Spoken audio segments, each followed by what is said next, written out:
programa Pensamento Próprio é uma produção do Instituto de Estudos Latino-Americanos e traz sempre um intelectual brasileiro para discutir as suas ideias. Hoje, conversamos com o embaixador Samuel Pinheiro Guimarães, que fala sobre a política externa brasileira, a sua atuação no Mercosul e também sobre o judiciário, entre outros temas. Acompanhe. A América Latina é o centro, naturalmente, da política externa brasileira, principalmente a América do Sul, né? Digamos, o Brasil é um país que tem relações com países em todos os continentes, mas as relações com os países da América do Sul, principalmente, são de grande importância, tanto economicamente quanto do ponto de vista político. Acho que, digamos, houve um momento de grande importância no processo de integração e no processo político sul-americano, um momento que foi o da inclusão da Venezuela. E isso pode ter havido, digamos, certas demoras em outros temas, mas nesse tema, que é um tema essencial, talvez o mais importante, a presidenta agiu com muita firmeza, pessoalmente. Então isso é muito importante. Por outro lado, na questão do Banco do Sul, o entendimento que eu tenho é que já foi aprovada a participação, inclusive já foram aprovados os recursos, agora recentemente. É um processo longo, né, porque naturalmente são diversos ministérios, que os governos não são homogêneos, né? Há diferentes visões, diferentes abordagens. São duas instituições diferentes, né? Quer dizer, o Mercosul é uma instituição de natureza econômica, basicamente econômica, né? Que vem se modificando com o tempo, mas é basicamente econômica, né? Enquanto que o Unasul não é uma instituição econômica, é uma instituição voltada para a cooperação, principalmente para a cooperação política, por vários aspectos, né? Então não há uma contradição, né? Como, sei lá, o ser membro do Mercosul e ser membro das Nações Unidas são instituições diferentes, né? Acho que, quer dizer, em primeiro lugar, são pessoas diferentes, né? São pessoas diferentes. O presidente Lula é uma pessoa de uma longa tradição na área da política externa, coisa que as pessoas talvez não soubessem quando começou o governo. Ele, quando começou o governo, já havia feito 112 ou 113 viagens ao exterior, antes de assumir como presidente. Quer dizer, é uma pessoa que tinha conhecia todas as lideranças sindicais dos mais diferentes países, tinha organizado o chamado Foro de São Paulo, né? E assim por diante, né? Era visitado aqui no Brasil pelas personalidades estrangeiras que vinham ao Brasil, né? Em geral pediam para vê-lo antes de ser presidente, né? Então era uma pessoa que tinha uma convicção muito grande da importância da política internacional, até como forma de apoiar o seu próprio governo, né? Como forma de trazer apoio ao seu próprio governo, internamente. E, ao mesmo tempo, tinha uma experiência muito grande e uma vocação política muito acentuada, né? Enfim, são pessoas diferentes, né? E agora, do ponto de vista prático também, a partir de 2008, com a crise econômica internacional, 2008 e 2009, houve uma mudança de preocupações, né? As preocupações se tornaram talvez muito internas, né? Até para poder enfrentar a crise, né? Então há também esse aspecto, né? Enfim, agora nas questões, muitas questões importantes, vou dar alguns exemplos. Veja a questão da Venezuela, a questão da autoridade palestina, do apoio à autoridade palestina, né? E em várias outras questões a presidenta tem da própria crítica, a questão da crise internacional, ela tem se portado de forma, digamos, firme, mas muito discreta. E como é que o senhor mesmo analisa essa nova conformação, digamos assim, dos governos ditos progressistas na América Latina? Em que esses governos ajudam ou não uma outra ideia de relação internacional na América Latina? É extremamente importante, porque, digamos, o que nós tínhamos antes era o quê? Nós tínhamos uma série de governos neoliberais, como você quer, de direita, como quiser, né? Na verdade, na América do Sul e na América Latina também, com algumas exceções. Mas se tomarmos a questão do Brasil, né? Da Argentina, do Uruguai, do Paraguai, do próprio Chile, né? A concertação é algo, digamos, do Peru com Fujimori, do Equador, da Bolívia com Sánchez de Lozada, da Colômbia eu não me lembro quem era antes de Uribe, mas era certamente uma pessoa da própria Venezuela antes do comandante Chaves, né? Era todo um grupo de países governados por presidentes, né? Neoliberais certamente, né? Uns mais à direita, outros menos, uns mais disfarçados, né? É verdade. Então houve uma mudança e naturalmente cooperavam entre si, naturalmente, né? Tinham as mesmas convicções. Então houve uma mudança muito grande a partir de um certo momento no Brasil, na Argentina, no próprio Uruguai, né? Na Bolívia, no Equador, na Venezuela, naturalmente, né? Em que assumiram o poder, inclusive democraticamente, por eleições, né? Governantes, digamos, de esquerda, lato sensu, né? Lato sensu, porque há diferença, né?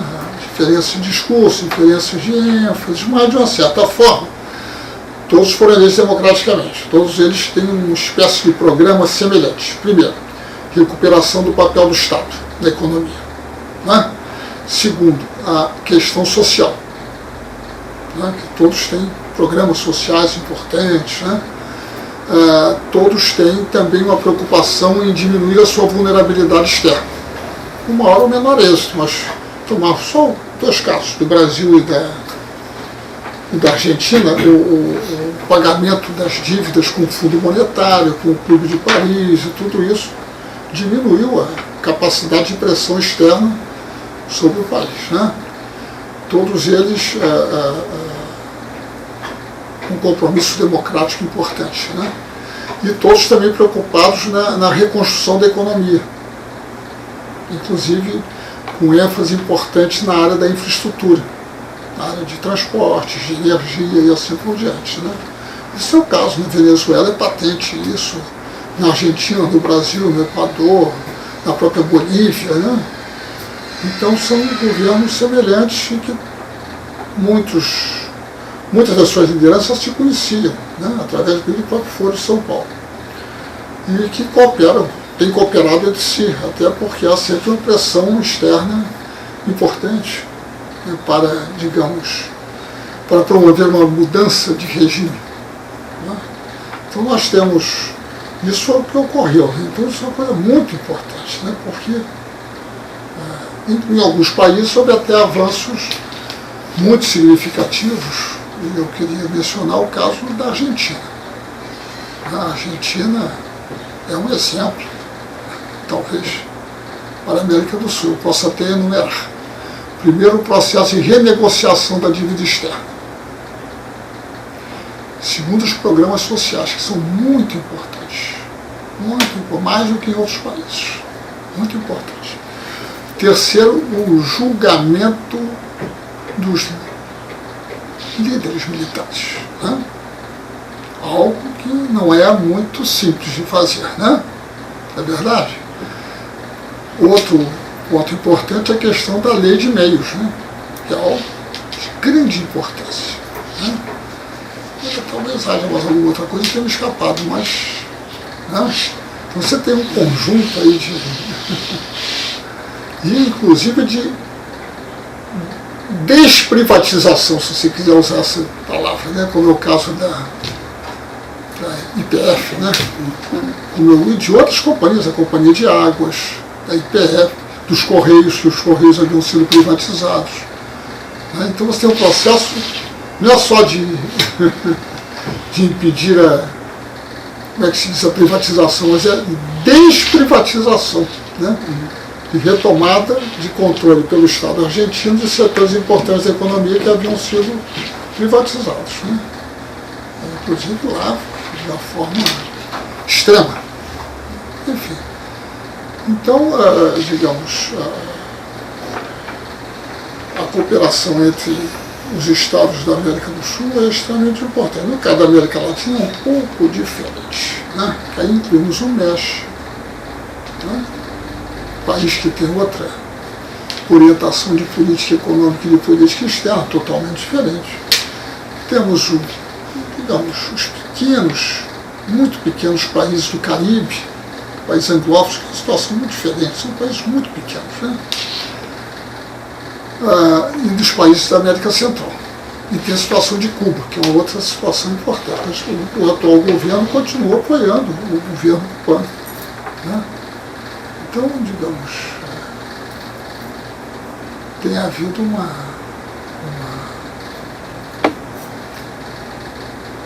uma continuidade importante, foi um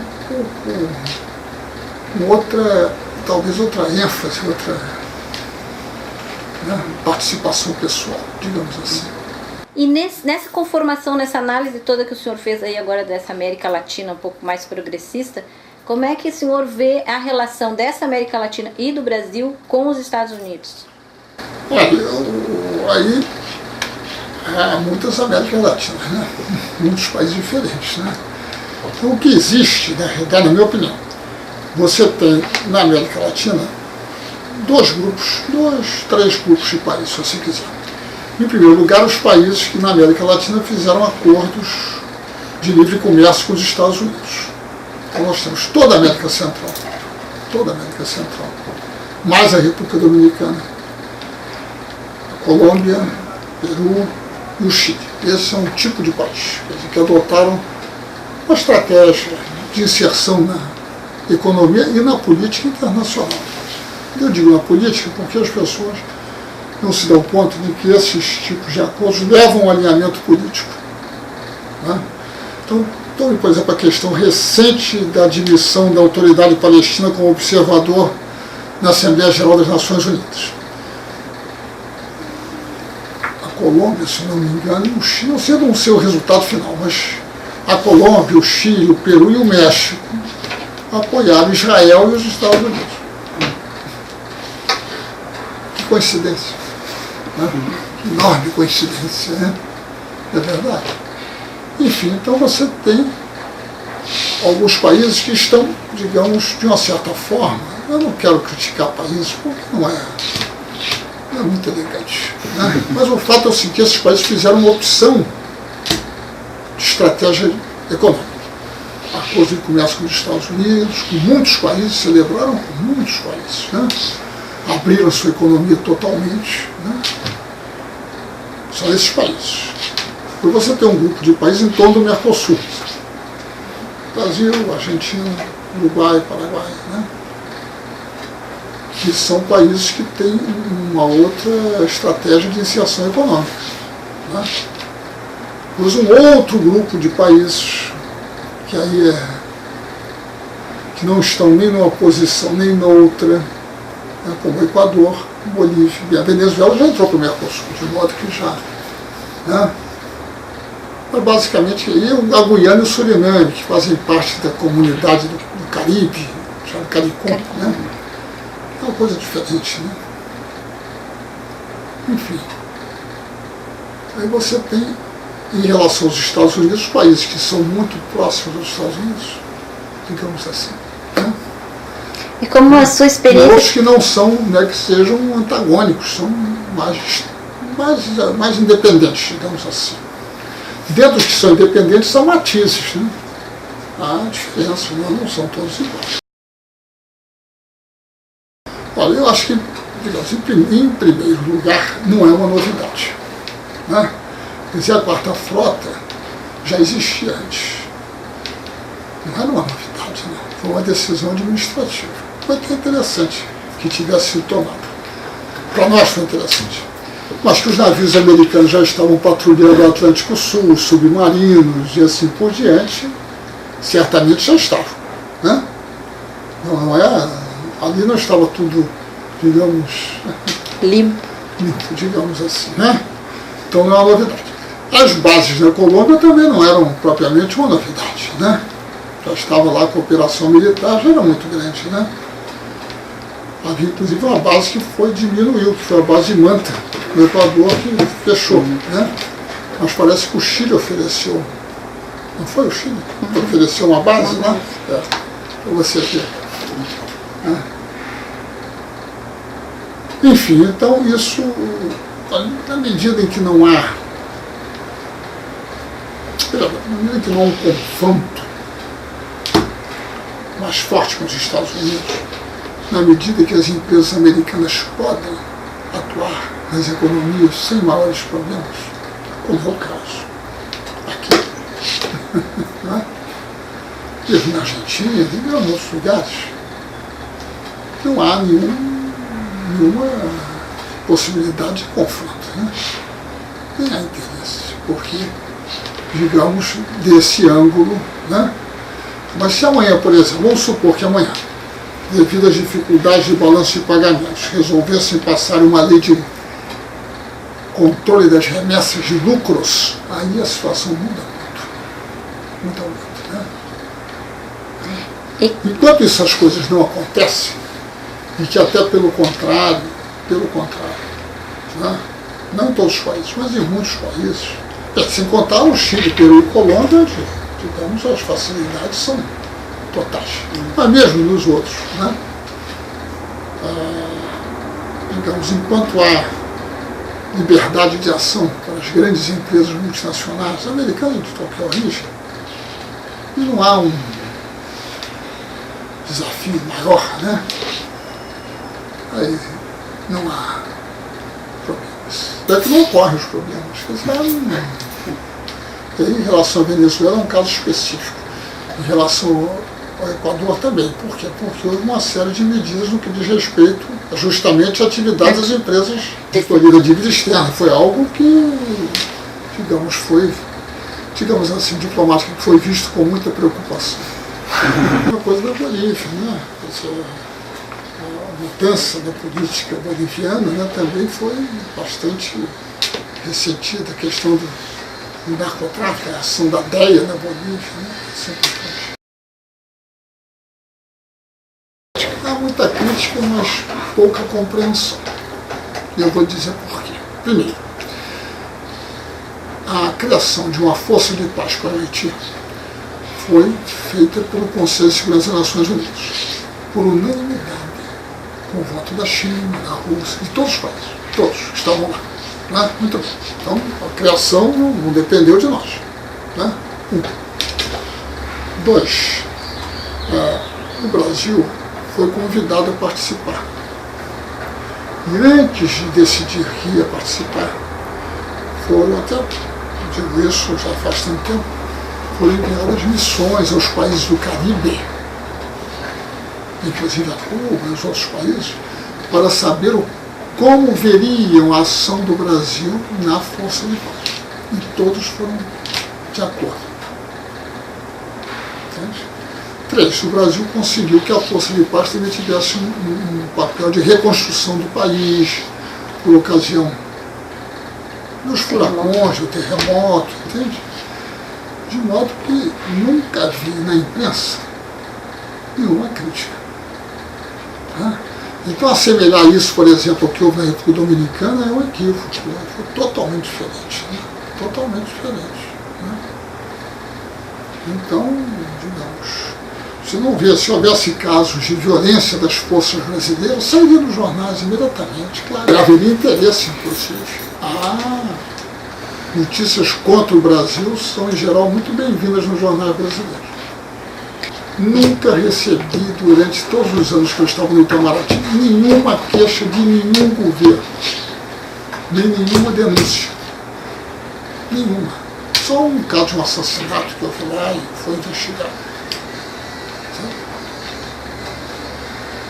o que é uma operação complicada, porque são tropas de vários países, inclusive tropa da Jordânia. Então é uma operação muito complicada. Nós queremos ter um papel internacional, mas não se pode fugir desse tipo de situação. De ocupação? Não é ocupação. A palavra não é de ocupação. Não é ocupação. Eu acho que não é. Eu sei que há muitas pessoas, né, muitos amigos, que acham que é. Mas eu acho que talvez não conheça. Agora, todas as pessoas que foram lá, os parlamentares que foram lá de oposição, foram lá da oposição, voltaram e não disseram nada. Ficaram impressionados com o trabalho lá. E tudo isso tem a ver com uma certa... Como é que eu digo?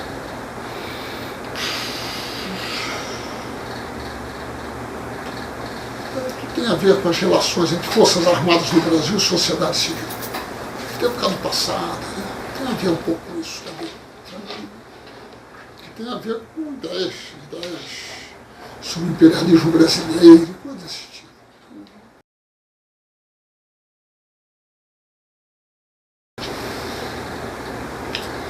Bem, primeiro você definiu o que é imperialismo, né? Você ter subimperialismo tem que ter uma definição de imperialismo, né? Imperialismo é o quê? É você controlar um outro país, controlar o sistema político daquele país, né? Imperialismo é isso, né?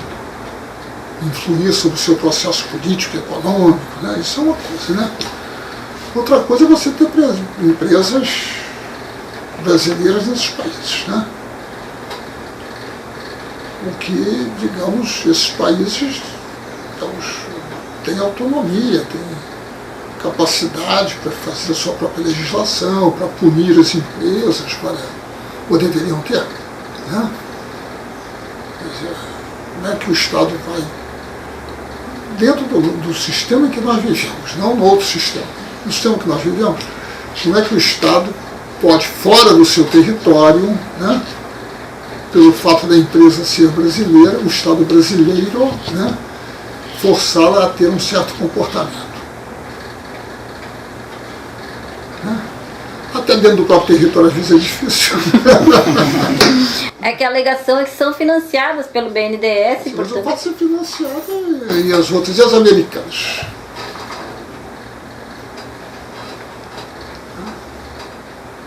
Eu acho que às vezes eu talvez não acompanhe muito de perto para poder julgar melhor. Né? Naturalmente que se as empresas brasileiras estão lá e adotando práticas que são prejudiciais em termos de direitos trabalhistas ou meio ambiente, ou coisa que o vale, isso é deplorável e eu acho que o governo brasileiro deveria agir discretamente junto a essas empresas, porque isso naturalmente afeta os interesses do país. Né?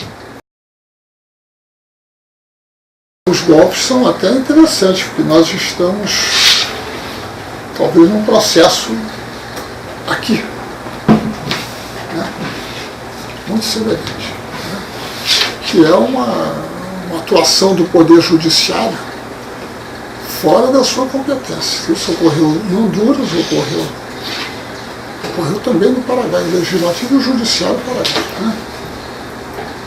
Mas o Brasil teve posições corretas. Quer dizer, o Brasil foi contra o golpe em Honduras, a despeito de toda a oposição da grande imprensa, tudo, né? Foi também contra o golpe no Paraguai, né? E também em outras tentativas semelhantes, como houve na Bolívia, né? Então o Unasul interveio, houve na questão, já não era um golpe, no Equador, né? Também a tentativa de golpe, né? Enfim, a posição que o Brasil teve foi uma posição correta, né? Mas há uma coisa interessante que eu ainda não falei sobre isso, mas que é o seguinte, é que se nós fôssemos fazer um retrospecto histórico, né, que nós temos no caso do Brasil e de outros países, né, quer dizer, a dominação por certas classes hegemônicas, assim, do sistema econômico político. No caso do Brasil, durante 502 anos. Muito tempo, né? 502 anos. Né? Total controle do aparato do Estado, né? Da economia, da mídia, assim por diante. De repente, em 2002 se elege um líder, um trabalhador. Né? Porque certamente as classes hegemônicas viram com grande, aliás, com grande aborrecimento. Né? E até com a firme determinação de derrubá-lo, como foi em 2005, né? Quando iniciou-se o processo. Né? Mas não deu certo, que viram que não teriam apoio para aquela manobra. Né? E agora, através desse processo da ação penal 470, né? Descobriram que podem ter no judiciário um grande aliado. O judiciário vem assumindo funções que não tem. A própria declaração, acho que ontem, de que cabe ao judiciário interpretar a Constituição e fazer isso não é a tradição do direito público brasileiro, de forma da estrutura não é essa, não é diferente dos Estados Unidos. Né? Eles estão se arrogando essa. Agora, por exemplo, determinado na questão do exame dos vetos, da lei dos royalties, né? O juiz Luiz Fux, né, decidiu como é que o Congresso deveria se comportar, qual deveria ser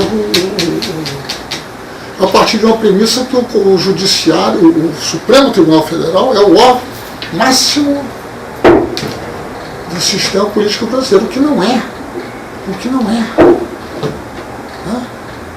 Basta ler a Constituição. Verificamos que o Congresso é que é o órgão máximo do sistema político, que é o legislativo. O judiciário não é o órgão máximo, de forma alguma. E eles estão se arrogando, com fortíssimo apoio da mídia, essa função, né, de órgão supremo do sistema político brasileiro. Isso é extremamente perigoso isso. Aliás, os partidos de oposição já deram declarações nesse sentido, quer dizer, já declararam que o nosso objetivo é o presidente Lula, né? É atingir o presidente Lula e as eleições de 2014. Então, ninguém tem interesse no presidente Lula. Basta ele declarar que não é candidato e todo mundo perde o interesse. Né? Mas como ele é candidato, né? Não é que ele diga que é candidato, mas ele é o mais forte candidato, se você quiser, da esquerda, dos movimentos populares, né? Como você quiser. Né? É verdade? Então a campanha, esta operação é contra ele. Não é contra o Valdemar Costa Neto, nada disso. E é uma campanha de desmoralização do Congresso, desmoralização do Executivo e de exaltação do Judiciário. Mas do Supremo especificamente, que ninguém dá para exaltar o Judiciário, que é um sistema, um poder extremamente corrompido, né? Não se sabe. Mas o Judiciário, de repente, aqueles 11 indivíduos que não têm um voto, né? Não representam o povo. Não sei que representa o povo. Aí estamos no outro. Não sei se eles se arrogarem o poder de representar o povo, isso é um golpe, né? Então é um golpe em curso. Pode ficar certo. Naquela época houve um golpe, obviamente, né? Hoje em dia, não há quem não reconheça. Até os documentos do Departamento de Estado reconhecem. Está tudo escrito, né? Divulgado. Mas na época houve como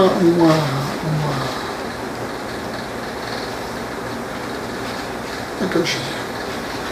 De um lado, o governo anunciou uma série de medidas extremamente importantes, né? Anunciou a reforma urbana, reforma agrária, a lei de controle de remessa de lucros. Aí você toca num ponto essencial.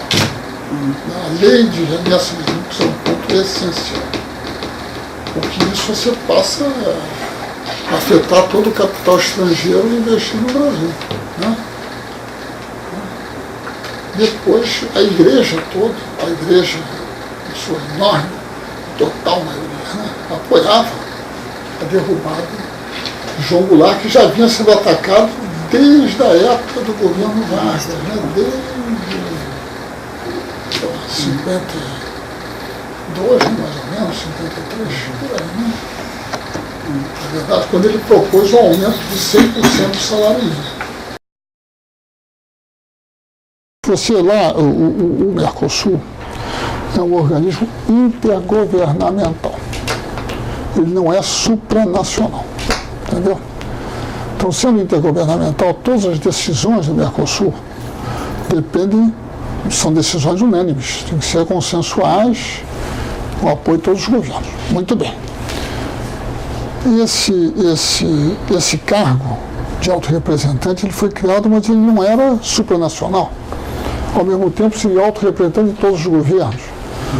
Foi uma coisa um pouco... no que mesmo no início da sua criação, que o Brasil propôs, né? Havia certos países que não queriam que se criasse. Né?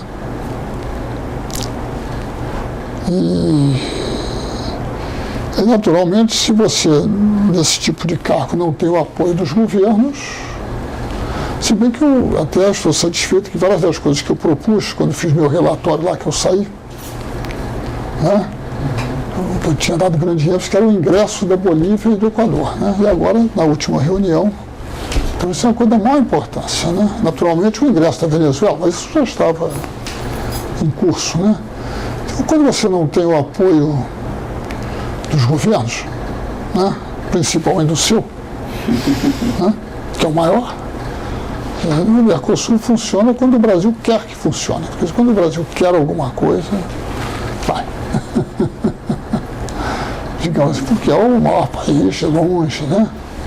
Se tiver o apoio da Argentina, isso é certo, né? Mas... né? Faltou, sei lá, apoio suficiente. Muito bem. Então, qual é o projeto americano, né? Que nós temos que poder fazer a comparação, né? O projeto americano não é um projeto só para a América do Sul, nem só para a América, para o mundo todo. O projeto americano, desde depois da Segunda Guerra Mundial, até talvez antes, né? Era um projeto que partia da seguinte premissa, que seria interessante para os Estados Unidos a total liberalização do comércio internacional. Daí os Estados Unidos teriam apoiado a criação do GATT em 1949, mais ou menos, né? A total liberalização dos fluxos de capital, também um projeto americano, e assim por mais para todos os países. Os Estados Unidos têm acordo de livre comércio com a Jordânia, tem acordo de livre comércio com a Nova Zelândia, não é algo que se limite à América do Sul, mas está aqui também, né? E aí tem acordo de livre comércio com vários países da América Latina, toda a América Central e mais 3 países da América do Sul. Muito bem. Esses acordos não são só de comércio, esses são acordos econômicos muito mais amplos. O que eles prevêem?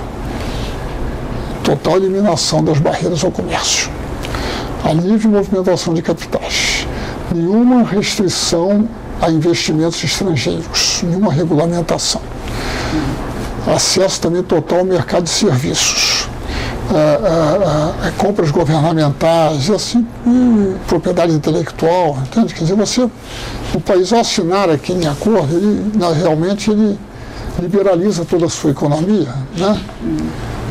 E, digamos, se torna uma economia aberta ao capital estrangeiro em qualquer setor, né? Esse é o projeto americano, né? Que antes teve uma forma multilateral, que era a ALCA. Depois se transformou numa forma bilateral. Né? Estados Unidos com a América Central, Estados Unidos com o Chile, Estados Unidos com o Peru, Estados Unidos com a Colômbia. Né?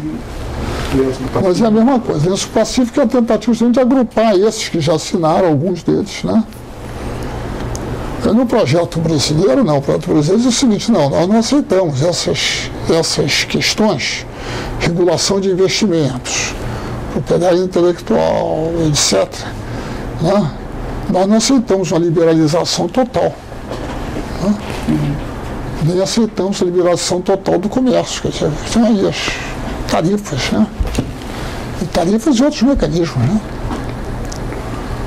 Com a ideia de que isso é importante para que o Estado possa promover políticas de desenvolvimento econômico usando certos instrumentos.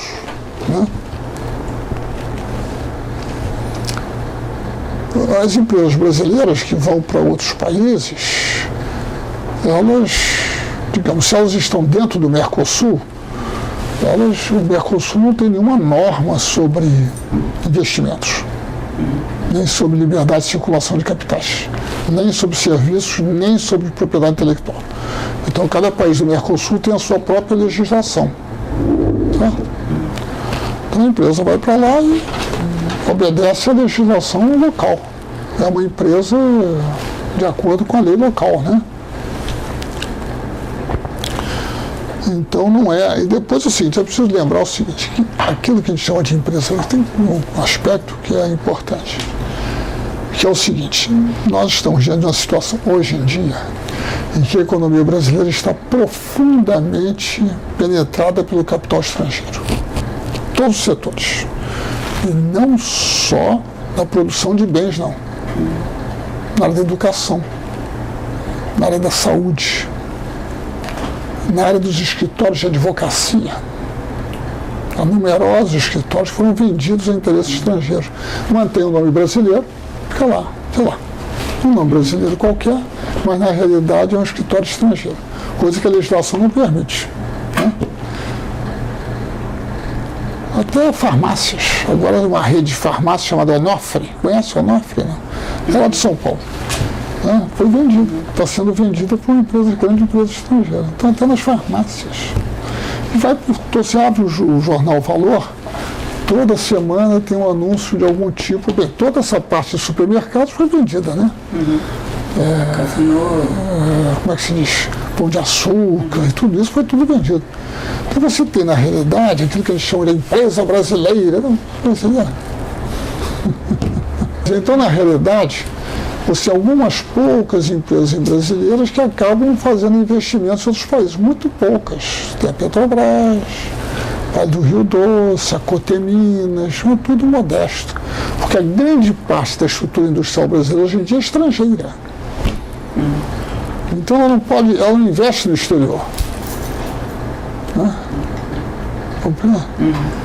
Então nós estamos falando de uma coisa interessante e que tem grande influência sobre vários aspectos da economia e que às vezes as pessoas não se dão. E aí sobre o próprio processo de integração econômica da América Latina. A questão da Vale do Rio Doce é um problema de acesso a recursos minerais. Eles vão em busca de oportunidades de acesso a recursos minerais, né? Claro. Cada Petrobras também, ela vai em busca onde tem petróleo ou gás, né? Ela procura investir, né? No caso das empresas manufatureiras brasileiras, uma grande parte nem participa disso porque é estrangeira. É estrangeira. Quando você tira essas 2 ou 3 grandes empresas, o resto... E o Banco do Brasil, naturalmente, porque é um banco estatal, né? E as empresas construtoras. As construtoras têm uma situação diferente, né? Porque elas fazem obras e depois vão embora, né? Faz uma rodovia e depois vai embora, né? Não fica, né? Não é um investimento permanente. É uma operação que termina, né? Não, estou dizendo, agora o fato é o seguinte, é que você tem limitações no mercado interno que são importantes, mas que eu acho que isso tem até, de uma certa forma, nos últimos anos, se tem procurado ampliar muito o mercado interno. Quando você tem programas como os programas sociais, Bolsa Família, Luz para Todos, e aí você tem uma série de programas na área, digamos, de transferência de renda, né? Porque você forma o mercado interno, porque essas pessoas não tinham poder de compra nenhum, ou muito menor, nenhum não existe. Né? Então você tem que construir o mercado interno. Como é que você constrói o mercado interno? Né? Quer dizer, digamos, se a empresa, vamos supor, né, uma hipótese, se a empresa tem a capacidade para produzir 100, mas o mercado interno só vai absorver 80, vai procurar exportar, né? Né? E também não vai reinvestir, porque se o mercado, então é preciso que o mercado cresça. O mercado cresceu muito, né? O mercado interno tem crescido muito, tem, digamos, se estruturado. Quer dizer, estruturado que eu chamo são os programas educacionais, por exemplo, os programas de saúde, né? Tudo isso estrutura o mercado do trabalho. Não é uma questão, digamos, social, não. Claro que é social também. Mas, ao mesmo tempo, tem efeitos econômicos muito importantes. Que você tem que estruturar o mercado de trabalho do ponto de vista da alimentação, da nutrição, da saúde, da educação, né? E assim, claro que se poderia fazer muito mais. Tem toda a área de transporte, por exemplo, né? Se a melhoria dos transportes urbanos seria de grande importância para a melhoria das condições da mão de obra, do mercado, dos cidadãos, como você quiser enfocar, né? Mas o que acontece é isso, é que a empresa, não tendo a oportunidade de investimento no Brasil, ela acaba, se ela tem uma oportunidade de investimento fora, ela acaba indo. O que o governo pode fazer com isso? Pode estimular, pode não estimular. Eu acho de extraordinária importância. Acho que, digamos, porque a política externa e a política econômica, porque aí, se você pega, por exemplo, a questão como o Banco do Sul. O Banco do Sul é uma questão econômica, financeira, mas também de política externa. Então depende muito, a atitude em relação ao Banco do Sul depende muito, por exemplo, do que os setores de administração que cuidam de finanças acham da América Latina. Então, se eles tiverem uma certa visão, né, eles têm uma certa atitude, se não, tem outra, né? Então, isso é uma luta permanente. Por quê? Porque, digamos, você tem o processo de formação do imaginário das pessoas. Né? Verdade? Quer dizer, então, você cria imagens sobre os países, sobre os governantes, né? E essas imagens são formadas por vários mecanismos. Um deles é a imprensa, de uma forma geral, né? Com todo o seu televisão, jornais, agências de notícias, tudo a sua. Mas você também tem a questão do estudo mais profundo dos temas, né? Que isso um instituto como o IELA pode promover, né? Seu estudo, a formação de pessoas, ao mesmo tempo o estudo dos temas. Porque, em geral, nesta área, o que nós temos no Brasil, nos cursos, digamos, sobre política, sobre economia e história, é um material estrangeiro. Né? Você tem, basicamente, material estrangeiro, né? Que é adotado nos currículos. Né? Então, a geração de material a partir de uma visão brasileira é extremamente importante, não é só pelo conhecimento, porque tem um efeito político eventualmente.